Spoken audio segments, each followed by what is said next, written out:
All right, here is my next book by Robert Munsch. This is literally one of my very favorites. It's called Purple, Green, and Yellow. It's by Robert Munsch.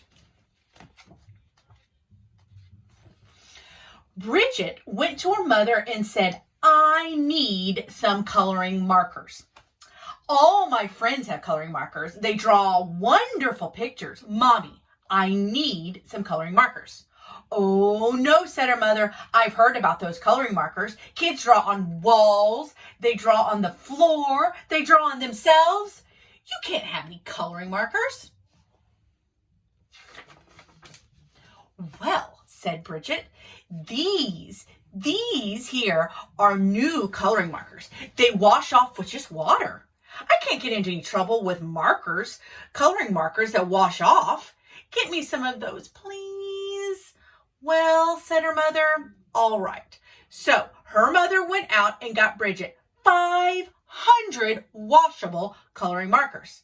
Bridget went up to her room and drew wonderful pictures. She drew lemons that were yellower than lemons, and roses that were redder than roses, and oranges that were oranger than oranges. Her mother was amazed. She said, "Wow, my kid's an artist." But after a week, Bridget got bored.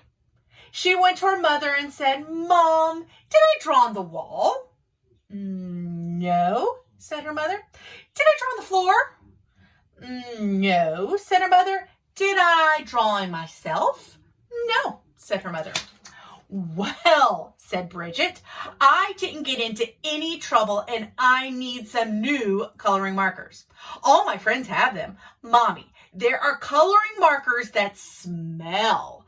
They have ones that smell like roses and lemons and oranges, and even ones that smell like cow plops. Mom, they have coloring markers that smell like anything you want. Mom, I need those coloring markers." Her mother went out and got 500 coloring markers that smelled. Then Bridget went upstairs and she drew pictures. She drew lemons that smelled like lemons, and roses that smell like roses, and oranges that smell like oranges, and cow plops that smell like cow plops. "No, thank you. I wouldn't like that." Her mother said, "Wow, my kid's an artist." But after a week, Bridget got bored. She said, "Mom, did I draw on the floor?" "No," said her mother. "Did I draw on the walls?" "No," said her mother. "Did I draw on myself?" "No," said her mother. You know what's coming up. "Well," said Bridget, "I need some new coloring markers. These are the best kind. All my friends have them. They are the super indelible, never come off till you're dead, maybe not even until later, coloring markers. Mom, I need them." So her mother went out and got 500 super indelible, never come off till you're dead, maybe not even till later, coloring markers. Bridget took them and drew pictures for 3 whole weeks. She drew lemons that looked better than lemons, and roses that looked better than roses, and oranges that looked better than oranges, and sunsets that looked better than sunsets. Then she got bored. She said, "I'm tired of drawing on the paper, but I'm not going to draw on the walls, and I'm definitely not going to draw on the floor, and I'm not going to draw myself, but everyone knows that you can color your fingernails, right? You can color your fingernails. Even my mother colored her fingernails." So Bridget got a purple, super indelible, never come off till you're dead, and maybe not even till later, coloring marker. And she colored her thumbnail bright purple. And that was so pretty. She colored her fingernails purple, black, and yellow. And that was so pretty. She colored her hands yellow, green, and red. And that was so pretty. She colored her face purple, green, yellow, and blue. And that was so pretty. She colored her belly button blue. And that was so pretty. She colored herself all sorts of colors, almost entirely all over. Then Bridget looked in the mirror and said, "What have I done? My mother is going to kill me." So she ran into the bathroom and washed her hands for half an hour. Nothing came off. Her hands still looked like mixed up rainbows. Then she had a wonderful idea. She reached way down into the bottom of the coloring markers and got a special coloring marker. It was the same color as she was. She took that marker and colored herself all over until she was her regular color again. In fact, she looked even better than before. Almost too good to be true. She went downstairs and her mother said, "Why, Bridget, you're looking really good today." "Right," said Bridget. Then her mother said, "It's time to wash your hands for dinner." But Bridget was afraid. She was afraid that the special color would not stick to the colors underneath. So she said, "I already washed my hands." Yeah. Yeah, that's not going to work. But her mother smelled her hands. Ugh, no soap. She took Bridget into the bathroom and washed her hands and face. All the special colors came off and Bridget looked like mixed up rainbows. "Oh no," said her mother. "Bridget, did you color your hands with the coloring markers that wash off?" "No." "Bridget, did you color your hands with the coloring markers that smell?" "No."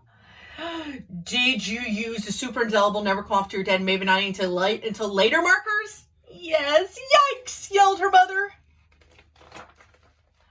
She called the doctor and said, "Help, help, help. My daughter has colored herself with super indelible never to come off till you're dead, maybe not even till later coloring markers." "Oh dear," said the doctor. "Sometimes they never come off." The doctor came over and gave Bridget a large orange pill. She said, "Take the pill, wait 5 minutes, and then take a bath." So Bridget took the pill, waited 5 minutes, and jumped into the bathtub.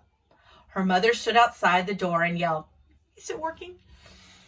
Is it working?" She's so very nervous. "Yes," said Bridget, "everything is coming off." And Bridget was right.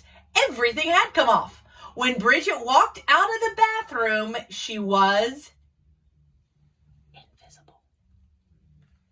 "Oh no," yelled her mother. "You can't go to school if you're invisible. You can't go to university if you're invisible.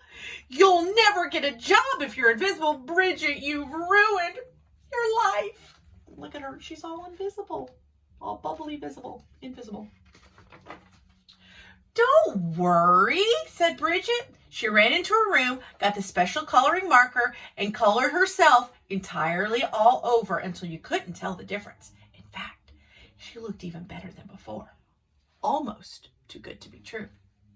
But her mother said, Bridget, you can't go through your life like that.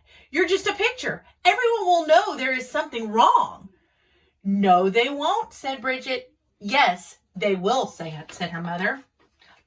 No, they won't," said Bridget. "I colored Daddy while he was taking a nap, and you haven't even noticed anything yet." "Good heavens," yelled her mother.